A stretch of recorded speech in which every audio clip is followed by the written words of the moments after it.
What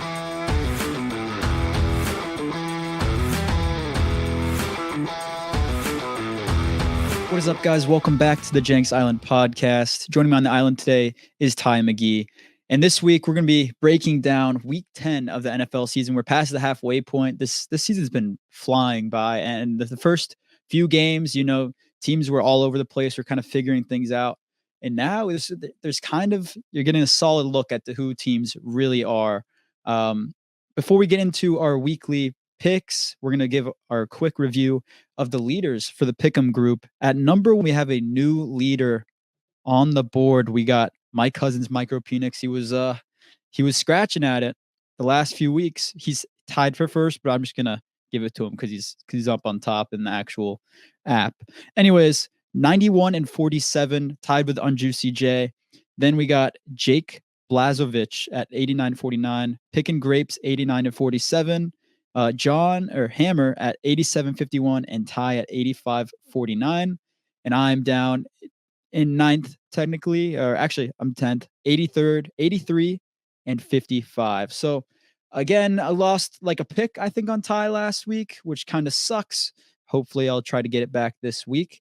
This is a good week of NFL football. I'll say that. I think there's some great games here on this slate. And starting right off with Thursday Night Football, it gets right off with a good game here. The Bengals taking on the Ravens. I think this could be my game of the week just because I think the Bengals, their offense is finally starting to click. I mean, Joe Burrow threw 5 touchdowns and he didn't have to hit Jamar Chase for one. And Chase Brown is really becoming a solid do-it-all back for that team. And I think one of my buddies, Cooper, he asked me, hey, who do I start? Chase Brown? I forgot who else it was. Chase Brown or this guy? I was like, Chase Brown, he's going to have a good game. And Chase Brown went out and absolutely killed it, balled out. Everyone was surprised by his performance. Everyone expected him to do well, but not as well as he did. And the Ravens on the other side, their offense absolutely torched the Broncos defense. Ty, I'll let you discuss that in a second here. So that was really huge for the Ravens. Everyone was going in. Can they actually beat the Broncos? What is the Broncos defense going to look like against this really good offense? And we saw that they were able to excel. The Bengals are hot right now. The Ravens are hot right now. For that reason, this is my game of the week. I want to pick the Bengals here in this one. I want to be like, this is my underdog pick of the week. But I think the Ravens, they beat them the first time around. And I think they're getting even better on offense. I think they'll do it again. I'm going to go the Ravens here in this one. Ty, what are your thoughts? Yeah, easy game of the week, right? I mean, there's a lot of other good games, but this is division rivalry. Bengals are starting to kind of pick it up, and I mean, with the way that Baltimore played last week and the way that they've been playing football lately, it's an easy pick for the game of the week. But like you said, right, Baltimore absolutely rolled last week. This team looks like it's starting to truly find its identity. Right, early on in the season, we were questioning that O-line. How are they going to be able to hold up? They weren't a cohesive unit, and now it just seems, they're rolling. The running game's going to, even despite them, right? They're throwing the ball really well. Lamar, when he has to escape, he's making plays. Guys are getting open.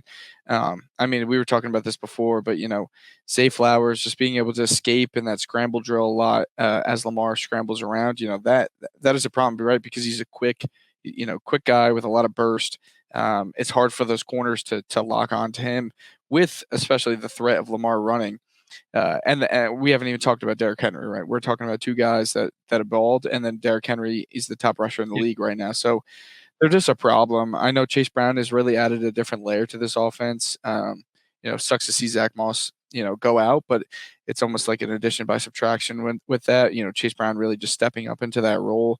I know they got Khalil Herbert, but it really still seems like that's Chase Brown's role to lose there. So the offense is rolling. It's just that the Bengals defense, right? And we saw what Baltimore was able to do to, a Denver defense that was looking like the best defense, at least top 5 defense in the NFL.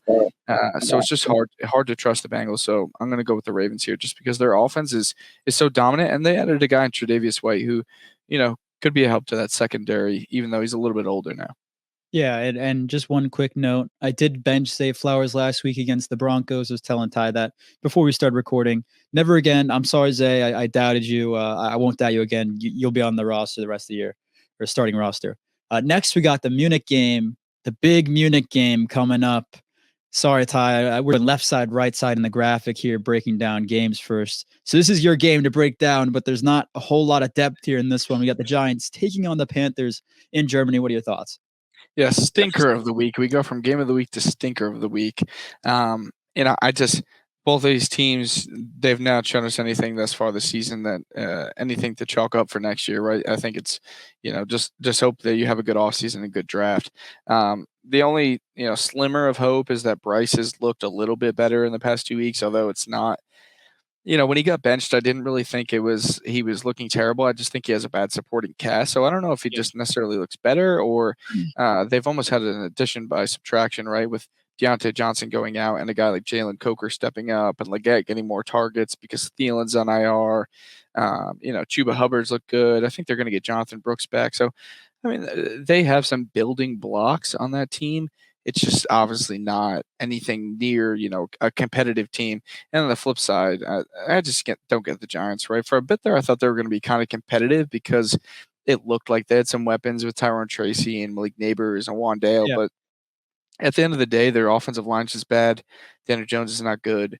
Their defense is cooked, right? Deontay Banks is a bust. He's just getting cooked week in and week out.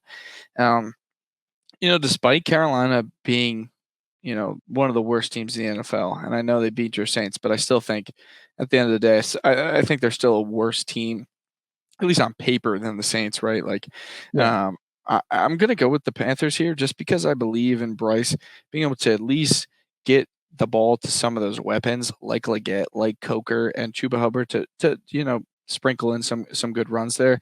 I just don't believe in the Giants. And thank God this is a 9:30 game, so you don't have to wake up and watch it. You can sleep in, just wait for those 1 o'clock slates. But I'm gonna go with the Panthers here. Yeah, I'm glad you went with the Panthers because I was thinking about going with them. If you went the Giants here, I'll probably pick the Giants just because this game's a coin flip, and that way, if they win, I'll get a game up. But I will say, like you said, the Saints do have a better roster on paper than the Panthers. And the crazy thing was the Saints broke a stat. It was like 250 and like teams where they outgained the other team by 150 yards, won the turnover battle, yada, yada, yada. And they still lost. And it came down to coaching with Dennis Allen. There was like a 4th and 1. We're at the 50-yard line. We've been running the ball down their throat all game. And for whatever reason, he decides to punt. And it's like, dude, have some balls. It's you're 2-7 or 2-6. Your team sucks. Your coaching position's on the line. Like go for the first down. Like no one's gonna judge you if you don't get it. Like at least you tried. And then he punted, and they still lost the game. So it was just rough. The Panthers won. Props to you, Bryce Young. You're a Saints hero for getting DA fired. But I got to go against you here. I'm going the Giants. Next, we got the Patriots taking on the Bears. This one's has become a little bit more interesting over the last couple of weeks with the Bears solely just falling off the rails a little bit. Their offense is falling apart. Caleb Williams has regressed significantly over the last couple of weeks. DJ Moore obviously had a play where he rolled his ankle and took himself off the field in the middle of the play, which is pretty hysterical, but I get he was injured, whatever. And then the Patriots, they lose to the Titans last week, and that's a big blow for them. The Titans have a solid defense at times. They're off and on. The Patriots, their defense is all right. They just beat the Jets the week before, and then they come in and lose to the Titans. So it's tough to judge both teams right now. I will pick the Bears. I think Caleb Williams is going to bounce back. They're at home this week. On away, I might pick the Patriots, but they're at home. I believe in their offense. I think it will at least be good enough to beat this frisky Patriots team with Drake May, but I don't think they're going to have enough to beat this Bears defense. Ty, what are your thoughts? Yeah, frisky is the right word to describe this team, right? Because I think Drake May brings a different element to this offense where they can at least be somewhat competitive despite a lot of weapons being, subpar. But at the end of the day, right, their offensive line is just so bad. I mean, the clip at the end of the game where Michael Jordan is just looking for work, and there is work, but he's avoiding it, and Drake May is getting smoked as he's throwing up a prayer of a touchdown, right? Like, I mean, there's no reason that game should have been even in OT with, it was just a lucky play. So I struggle to believe in that team. And Chicago has a lot of weapons. I think they'll probably start, Tyreek Stevenson again this week, right? If they believe in him. I mean, he's a good corner, right? He just had that stupid mistake against the Yeah. Commanders, but with or without him, right? They still have guys like Jalen Johnson, and that defense is so dominant that I think it's going to be tough sledding for New England with like I said, subpar weapons and a really bad offensive line. At Yeah. the end of the day, right? I think it'll be a low scoring game, but I think Caleb has the weapons on offense to get it done. It's just putting things together consistently, right? That's the big problem we've seen with him is just the run game hasn't been consistent, the pass game hasn't been consistent, but some games that they put on a show, and I just think at some point in time it's really got to start clicking with them, and maybe it's coaching. I think probably part of it is coaching, but I just believe in when you look at two teams that are underperforming at some point in time, right? Like I believed in this with the Saints and Panthers game last week, and I was proved wrong. But at some point in time, you got to compare rosters, and the Bears just have a better roster. So 9 times out of 10, unless you're the Saints, you're going to win those games. So I'm going to go with the Bears here. Yeah, no arguments here at all. Next, we got the Bills taking on the Colts. The Colts, I believe they're still going with Joe Flacco, not 100% on that. But the Bills, they're rocking and rolling again. They just beat the Dolphins. I will say it was a close game, but I think the Dolphins offense is truly getting right back into where they were before the Tua injury. They're starting to click a little bit more. And we saw it last week. Devon Chan is balling out every week. Mostert fumbled last week, which was huge because he had been running really well previously, and then he fumbled that ball, and that was a little bit of a big moment for that running back room because then for fantasy people out there, when that happens, then a chance probably going to get the ball a little bit more. But the Bills came out, won the game. Keon Coleman, I started him in fantasy, and he did nothing, which sucked again because this Bills offense, they have so many receivers, even down Amari Cooper, you have no clue who they're going to throw the ball to every week. The Colts, their offense sucked against the Vikings defense, but the Vikings defense has a tendency to do that to these quarterbacks. They have been playing really well. The Vikings defense got back to who they have been all year against this Colts team. So I'm not going to put too much on this team here, but I'll pick the Bills. What are your thoughts on this one, Ty? Yeah, I just think you have to compare. If you compare the Bills team to the Vikings team, right? Like it's not that far off, right? Like the defense is not that much worse than the Vikings defense, right? So that's plus for them, and their offense is, in my opinion, simply because of Josh Allen, better than the Vikings offense. So, Yeah. When you look at that, right, and then you look at how the Colts struggled against a team like the Vikings with a good defense and a pretty good offense, now they're going up against a team with an elite offense and a pretty good defense. I just don't see the recipe for success here. I know Flacco's, getting the ball around to different guys a little bit more, but we just didn't see the success that we thought we would see with benching Anthony Richardson. So I'm going to go with the Bills here pretty easily and probably in a landslide. Yeah, I think it should be a pretty big blowout for the Bills here. Next, we got the Vikings taking on the Jaguars. Like I just said, the Vikings defense seems like it's back to its good and normal self. Flores has them humming again. And this Jaguars team, they came back against the Eagles. They had a close game. They're driving down the field, and then Trevor Lawrence makes a horrendous mistake, bad throw in the end zone, picked off by Nakobe Dean. And that's been the tell of the tale, or tale of whatever it is, for the Jaguars. With Trevor Lawrence, just like he has great games, he has solid performances, and then he either shits the bed or like something bad happens with him that causes him to lose the game. And I think because of that, it's going to harm him again this week. And I think the Vikings have enough on defense, they have enough on offense. Jefferson is he's killing whoever he's going against every single week. Aaron Jones is a solid running back. They have a solid offense. Hawkinson didn't have a huge performance, but he's back. He's warming. He's getting into things slowly. I'm going to go the Vikings here in this one. What are your thoughts, Ty? Yeah, I think the Jags got lucky last week, right? Like it was typical Eagles turn the ball over and put a bad team in the close game when they shouldn't be. I even think the Saquon touchdown, the fumble that turned into a touchdown, I don't know if it was really a fumble. And Yeah. I mean, Trayvon Walker looked like Derrick Henry returning that ball too. So just a lot of luck for them in that game. They come in, Trevor Lawrence is banged up. They signed CJ Beathard. The hope is Trevor will play, but who knows? ETN back, right? Bigsby kind of struggled with ETN back. We might get Gabe Davis too, but at the end of the day, these weapons aren't going to be enough with or without Trevor Lawrence, to stack up against a Vikings defense that's best in the league, and it's going to present problems for Trevor too, right? Like hopefully, fingers crossed he doesn't get banged up again, but they're a team that can force a lot of pressure and might get some hits on him and hurt that shoulder. So it's tough, but yeah, the Vikings are a really good football team, and the Jaguars, they can be competitive in games, but I just don't see it against this really good defense. So I'm going to go with the Vikings. Yeah, like we've seen them be competitive with the Packers and then the Eagles, and then who knows, maybe they make it a closer game. But yeah, I think the Vikings win this one. Next, we got a huge game for you, Ty. Here we got the Broncos taking on the Chiefs. Huge division game for you guys. What are your thoughts? Yeah, I just think Denver, last week they got away from the things that really got them to the dance, right? Like it was, blitzing 5, blitzing 6, going in that cover 0, cover 1 look, and they got away from that. And it's weird because it was against an athletic quarterback, right? So they sent 4.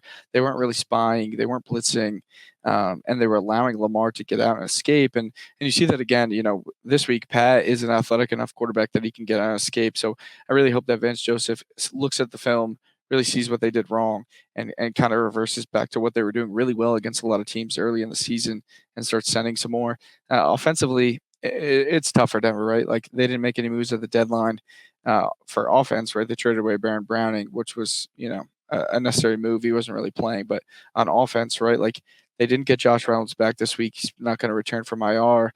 So we're looking at really just Court's had a resurgence recently, but he's the only weapon that we've been able to rely on. The run game has not been consistent. Sean Payton said, maybe we get some more Audric Estime because he looked really, really good at the end of that Ravens game. I think he had 5 carries, 35 yards. So, consistent and getting chunk plays. But it's just hard for Denver right now. Bo's playing really, really well, but without good weapons. On the flip side, right, KC has not won a game by more than a touchdown this year. A lot of reporters talking about this team as like almost a fluke of an undefeated team because they haven't blown out a single team.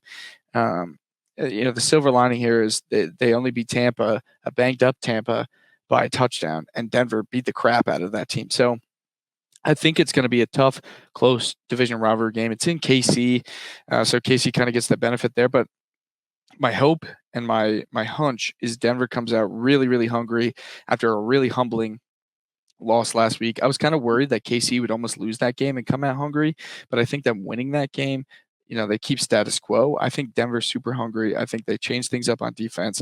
I'm hoping that some younger guys and new guys get more involved in that offense, like Estime and Devon Vele. So I know I've chosen Denver every week, but this week I really believe it more so than I did last week, just because division rivalry and losing in that humbling of a game just makes the team hungry. So I'm going to go Denver. Oh, I love it. You got to stick with your team, and especially in a close rivalry game, like you said, teams are always going to come out hungry. Sean Payton, he loves his rivalry games.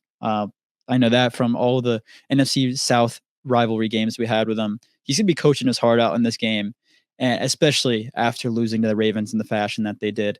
The Chiefs, like you said, they've looked like a fraudulent 8-0 team. I'm not going to say they are 100%, but the teams that they've been playing and the competition and the way they're playing against those teams is not good. Like even against the Saints with a terrible O-line, not really many weapons outside of Olave, and they still made it a close game. It was at the end that they made it close, but either way, I just think the Chiefs haven't given a performance that we've wanted them to. Like they haven't put up a Ravens performance this season.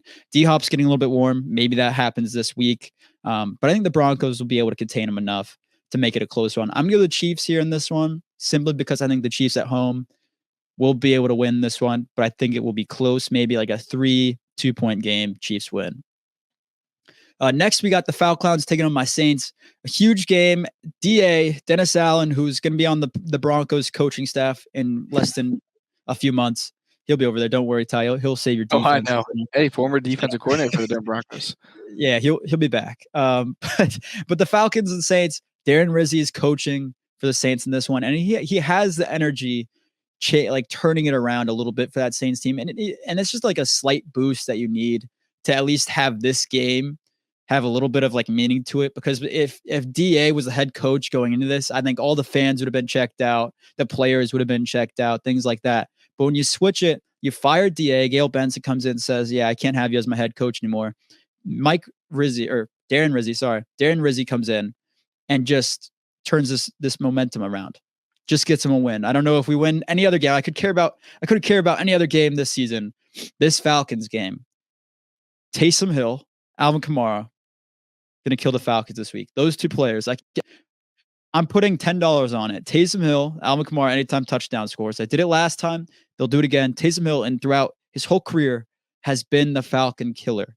The Falcons, their offense is humming right now with Kirk Cousins, but they might be without Drake London in this one. That could hurt them a little bit. Now it will hurt them a lot without the Saints no longer having Marshawn Lattimore, Paulson Adebo being out, Kool-Aid McKinstry possibly being out.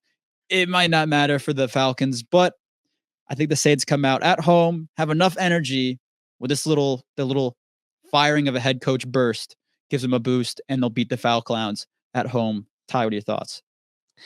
Yeah, I mean, it's hard to believe in the Saints when they're starting Derek Carr, right? Derek Carr's gotten Dennis Allen fired twice in 10 years, and he's also gotten Chris Olave put in the hospital twice in like 6 weeks. So, I love Alvin Kamara. He's on my fantasy team. He does great for me, and I hope that they pepper him with targets, and that's awesome. But the Falcons have just been a hot team. Darnell Mooney's looked really, really good as an explosive weapon for this team. So I think even without Drake London, if he doesn't play, right, they still have weapons. They have two cats in the backfield that have been really consistent and strong for them. So I really believe in the Falcons, and I do not believe in the Saints at all. So I'm going to go with the Falcons here. It's understandable. I won't judge you for that one. Now, if the Saints win, I'll be giving you a little bit of shit, but I don't blame you for your pick at all. Next, we got the 49ers taking on the Buccaneers. The Buccaneers looking to come back after a loss from the Chiefs. 49ers looking to really establish that they're back to their old selves. And CMC might return for this game. He's returning to practice. Not sure about game yet. What are your thoughts, Ty? Yeah, I mean, if CMC plays, right, I mean, this game is a lock, right? The 49ers win. Their offense is even without Ayuk, just a different level with McCaffrey because just of the type of back he is. I believe in this Tampa team, right? They've been feisty, even without Mike Evans, probably out for another week or two, and without Chris Godwin. But at the end of the day, right, the 49ers are rolling. They have all the star power, right? Kittle's look lights out this year. Pierce Hall's look pretty good. I think they'll get Debo back this week, maybe even Juwan Jennings. So if they can be at full health, even without McCaffrey, right? If they can have Jordan Mason, or I mean, Garendu is looked good so far this season. I just believe in the 49ers. I think they are, despite the record and despite their standings right now, still one of the better teams in football. And that'll show as we get McCaffrey, playing consistently week in and week out. I respect Tampa, but I think this is the 49ers game, so I'm going to go with the Niners. Yeah, the Buccaneers are scrappy right now. I respect Baker Mayfield. I doubted him very heavily going into the year, and he has really proven that he's a solid quarterback, and he's doing everything he can to put the Bucs in position to win these games. But I just think the 49ers are going to come in. They're starting to get hot. George Kittle's going to have a good game. CMC, if he is in, will have a good game. If not, I think Garendo will get a good amount of reps. He was a huge RES score guy going into this draft. And I knew as soon as I saw that, when the 49ers picked him up, he's kind of that guy that they're going to groom to be the successor to CMC, I believe. We'll see if that actually happens. But I think the 49ers offense will do well enough to beat the Buccaneers in this one. Next, we got the Steelers taking on the Commanders. This is a very good game that I don't think is getting talked about enough. I think the Steelers defense has that team ready to go against any possible like anyone coming in. That defense can put the offense in a chance to win the game. The Commanders on the other side, their defense just got better with Marshawn Lattimore coming in. Their offense is balling out. They can run the ball on anyone. And so I think it's kind of like a unstoppable force versus an unstoppable force on offense and defense. And so it'll be a really fun game to watch. That being said, the Steelers come into this one. George Pickens is like their only real receiver threat week in, week out with Russell Wilson now. And I think Marshawn Lattimore will be able to shut him down enough to slow down the Steelers defense or Steelers offense. And the Commanders will be able to score enough. I'd probably give them two 2 to 3 touchdowns and like 2 field goals. That's where I think the Commanders are going to aim for in this one. And I think that'll be enough to beat the Steelers here. I'm going to go the Commies. What are your thoughts, Ty? Yeah, I think Marshawn Lattimore is the key piece here, right? Like if he wasn't there, this game would be a little different. But I think he's going to be able to lock Pickens down, and on the outside, right of outside of Pickens, I just don't believe in a guy like Mike Williams to come in and be a huge weapon for them right now at this point in his career. And Calvin Austin, he's shown some flashes, but he's just again the Commanders team. The defense has outperformed what a lot of people thought they were going to be, and then you add a lockdown corner like this, that's a problem. And I know the Steelers' defense is really good, but the Commanders' offense has shown the ability to be explosive no matter who they're playing against. Right? They even looked explosive enough against Baltimore. Right? I know Baltimore kind of humbled them at that point in the time of the season, but still put up a respectable amount of points in a respectable game. So I believe in Jaden, and I just believe in this Commanders defense to shut down the options that are not very plentiful. The Steelers offense, I think they make it a lot harder for Russ without Pickens being able to get open consistently. So I'm going to go with the Commies here as well. Yeah, and I think it could be a closer game. Like it could be a very low scoring game. This could end up being one of those games that's like 12-10, something like that, depending on how Jaden Daniels performs. Yeah. So it'll be a fun game to watch. It might not be the most exciting offensive game, though. Next, we got the Titans taking on the Chargers.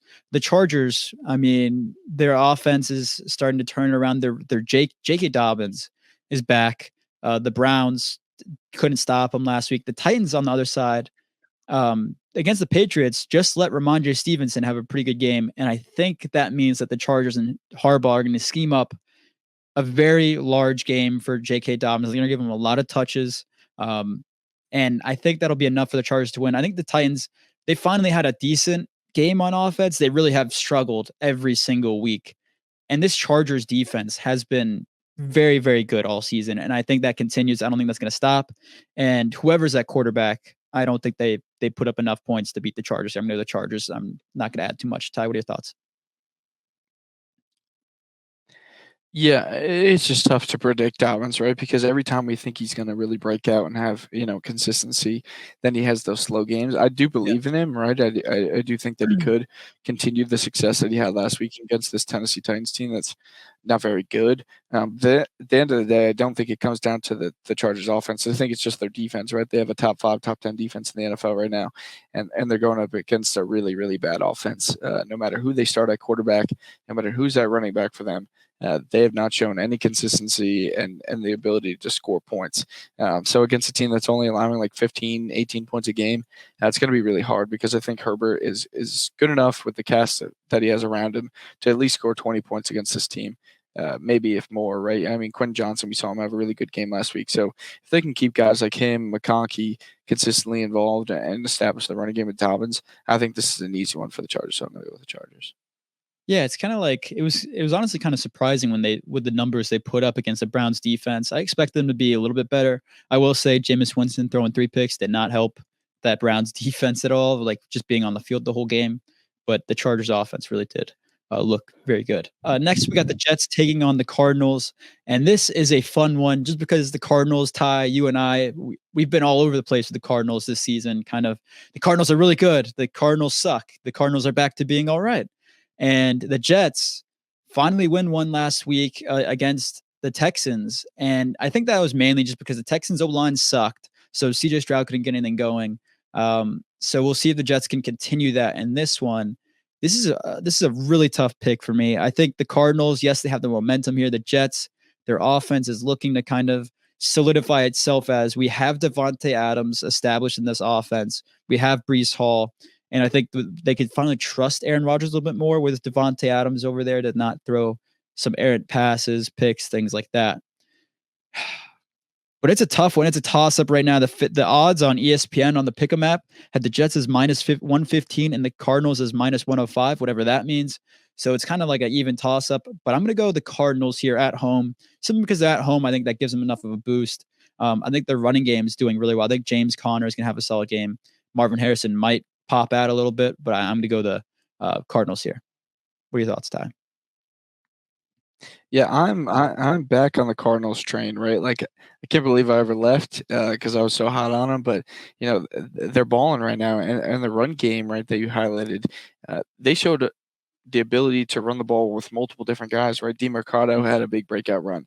Benson played well. Both of them had touchdowns. James Conner had 100 yards. So, and Kyler's obviously an athlete and can move around, right, and make some plays. So, even when they aren't throwing the ball very well, they can rely on the run game, and that's the sign of a good team, right? Where you can rely on your pass game, your run game, differently in different games. We kind of see that with Baltimore sometimes. Obviously, they're not the Ravens, but it's still nice to see that they can get production from different position groups against different teams. So and their defense is shockingly not been too bad, right? I think on paper they're not great, but they've kept them in games, and they're going up against a Jets team that you don't know what you're going to get from Rodgers, right? Sometimes he has 3-pick games, and sometimes he has a game like he had on Thursday night. I Yeah. just don't trust this team in New York, and I think Arizona has shown the ability to play up to their opponents, right? I think the Jets on paper are a good team. I think Arizona will play up to them, and I think they'll beat them in this game. So I'm going to go with the Cardinals. Yeah, and I think like the Jets, that game could have been a lot different if Garrett Wilson didn't make like a crazy catch and have like he made two crazy catches for both touchdowns, like were tough one-hand catches. If those didn't happen, that could have been a different game for the Jets. So like you said, I think the Cardinals just have been more trustworthy going into this game. Next, we got the Eagles taking a Cowboys team without Dak Prescott. Ty, what are your thoughts on this one? Yeah, I mean, Dak is the biggest part of this game, right? If Dak's here, it's an entirely different game. But this Dallas team has, they don't know where they're going, right? Dak's on IR. They're going to start Cooper Rush, even though they traded for Trey Lance last year. They trade a fourth for Jonathan Mingo, which is insanely high value looking at, what every other's receiver, at the deadline teams got for him.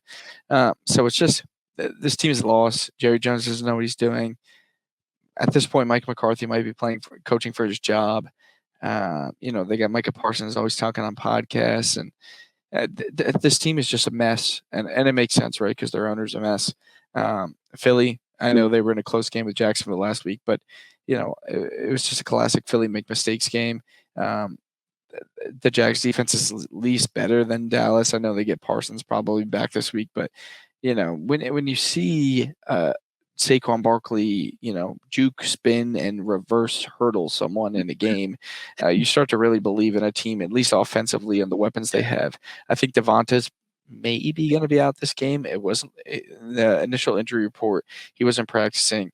It did look like A.J. Brown was practicing now. So those are names to keep an eye on. But I think even without those receivers, they could rely on Jalen Hurts and Saquon Barkley to be a force on the ground. And Dallas has not been able to stop their run at all. Yeah. So I think Saquon could carry this team, and they could not throw the ball. They could tush push and run with Saquon all day and win this game. And their defense is starting to show up too. Vic Fangio is coaching that team pretty well. Cooper DeJean is playing really well in the slot. So, without Dak, I mean, this game isn't even in question. But I'm going to go Philly. Yeah, I'm gonna go Philly here in this one as well. Not too much to add. I think the big highlight for the Cowboys is CeeDee Lamb is questionable right now. If he doesn't play the game, there's no shot. If he does play, they at least have a little bit of a chance. But Cooper Rush and CeeDee Lamb back in 2022 when Dak was out, CeeDee Lamb was still able to have solid performances. So they'll see if they're able to continue that in this one. But I just think Saquon Barkley is going to absolutely just run all over this Cowboys defense. So I'm going to go the Eagles as well. Next, we got the Sunday night football game between the Lions and the Texans. This is a good one, but I think the Lions are going to kind of kill the Texans here in this one, simply because the Texans offensive line is that bad. The pressure rates for CJ Stroud have been horrific to look at on stats, on paper. And the Lions they're not gonna take their foot off the gas in this one. They've been absolutely just trying to kill every single team that they play week in, week out. Dan Campbell, that's his motto. We're gonna bite kneecaps and just beat up whatever team they're going against. And their defensive line just got better with Zadarius Smith coming over to the team. I think their defense, their defensive secondary, Kirby Joseph has been playing really well. Brian Branch got kicked out of the game, and they still were able to shut down the Packers offense. So I think the Lions, even if their offense doesn't have an extremely good game, which they have the last few weeks, I think they'll have a solid game. But if they're not up to snuff, I think their defense can still win this game for them. I'm going to go the Lions here in this one. What are your thoughts, Ty? Yeah, I mean, like you mentioned, right? Even if the Texans were at full strength, right? Have Steph, have Nico. Obviously, they're not getting Steph back, but if they were to get Nico back, right, the offensive line is horrendous, and it has really affected them and put them in close games when they shouldn't have been in close games. And their defense is pretty good, but I expected them to be a little bit better with some of the additions that they had. This offseason with Danielle Hunter and such. So, Detroit is just rolling. Right, and every layer, they have JMO back, I think, this week. Za'Darius is huge because they were winning the games despite a horrific defensive line, right? Like, through the first 5 games, Aiden Hutchinson had 7.5 sacks. The whole rest of their D-line still doesn't even have 7.5 sacks at this point in time. So I think Za'Darius, who's a guy who get good production for them is a huge thing, especially with how well that secondary is playing. Pretty good linebacking core as well. Detroit's rolling. They're rolling, and it's hard to pick against them. So I'm going Detroit as well. Yeah, I just think the Lions have been playing the best complementary football in the league week in, week out. So we'll see if they can continue that trend. Next, we got Monday Night Football between the Dolphins and the Rams. This one's a good one because both teams are finally getting back to fully healthy on offense, and I think that's going to be the story that everyone's talking about this week. The Dolphins looked very competitive against the Bills, and the Rams came out against a Seahawks team, had some fight in them, forced overtime, and then the Seahawks forced overtime and were able to win. JSN had an absolute coming out party. I was going against him in Dynasty, which sucked because he had, I think he had like 19 points going into like that second to last drive in the fourth quarter. And then he finished with 37 on the game. And I was like, what just happened? So it was a crazy game, but the Dolphins, I think their offense is finally going to click in this one, even though the Rams, their defense, the rookies on that defensive line are balling out. Fisk and I'm blanking here. Jared Verse. I loved him coming out of the draft, which is crazy. I don't know why I'm blanking here. But his bull rush he's killing everyone that he's going against, which is wild. Fisk he's extremely athletic and he's making guys miss immediately on the line. So Tua's going to be under a little bit of pressure. But if you can get a Chan going in this game, Waddle needs to become a factor. He has been a non-factor every single week this year, except for week 1. If you get him and a Chan going, I think that adds to Tyreek Hill's availability, just not having got all the eyes on him. So if those guys are able to really get going this week, I think the Dolphins can pull this one off. And for that reason, I'm going to go the Dolphins here in this one, beating the Rams. What are your thoughts, Ty? Yeah, and I like that you brought up Waddle too, because it's going to be interesting to see how he is with the Grim Reaper, Damar Hamlin, bump into his knee, and it looked like he tweaked that a bit. So, but HN is rolling, and I think at the end of the day, you have to compare, offense, and defense, right? Obviously, they don't play each other on both sides of the ball, but both of these offenses are equally they have a lot of firepower and then they can put up a lot of points. But then when you look at the defenses, I just don't believe in Miami's defense. I know they have a pretty good secondary, but they were banged up, losing Jalen Phillips and some guys on the front end of that defense. And then you look at the Rams, right? That's where they really excel. Jared Verse and Braden Fisk have their problem. So and Kobe Turner too, slept on guy, right? Really slept on. He played really well last year with Aaron Donald, but he still continues to play well without him. So, while I believe in Miami's offense, I also believe in the Rams offense. But now that they're healthy, so I just think it comes down to the Rams defense being able to play better ball than Miami's and being able to control that Miami offense a little bit better than the Dolphins will be able to control the Rams offense. So I'm going to go with the Rams. Yeah, I don't mind. I forgot to mention as well that Puka did get kicked out in the beginning of that Seahawks-Rams game. So that was kind of big for the Rams. It was a big loss. So if Puka's in the whole game, I think Jalen Ramsey will be able to slow him down enough. But then you got to worry about a couple other weapons on that Rams team as well. Cooper Kupp, Kyron Williams. They still have a good amount of weapons. Tutu Atwell even has been a underrated receiver threat. He's only 25 years old, which I did not realize. He's still a young guy that's pretty solid for them too. Matt Stafford, any week he can kind of show up and you don't know what's going to happen. But that being said, that's going to do it for our Week 10 picks. Teams on bye are the Browns, Packers, Raiders, and Seahawks. Ty, what are your closing thoughts you got for this week? Yeah, just hope Denver can get back to what they were doing and beat the Chiefs, right? Because I think the NFL needs the Chiefs to lose at this point in time, right? We can't have a week in, week out. We're starting to get 17-0 watch, and I absolutely hate that. So time to humble this team and come out and play some ball.